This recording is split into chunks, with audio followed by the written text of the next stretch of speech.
Kushone indvodza nemfati labalinganiselwa eminyakeni lengetulu kwema-35 kubikwa kokuthi laba lababili bebathathene kanti-ke bebatisebenti tembutfo wembube.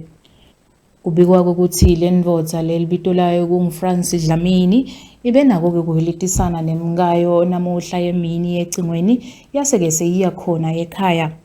Kusolakala ukuthi nayifika ekhaya lokuhilitisana kuchubekile kase-ke seyithatha sibhamu iyadidubula seyiphindze futhi yidubula naye-ke umkakhe.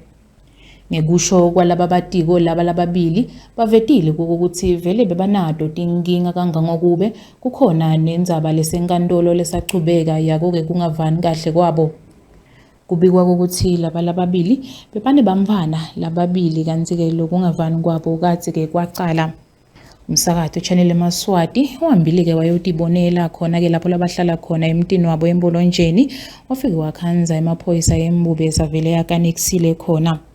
Sibe sesikhulumisana nesekela lemchumaniso emaphoyisa nesive Inspector Nosipho Mnguni lovumile lo mbiko waveta ukuthi amaphoyisa asaphenya ukuthi kwendakaleni. Libikela channel eMaswati Ncedile Mamba nginanento bekuthabethe embolonjeni.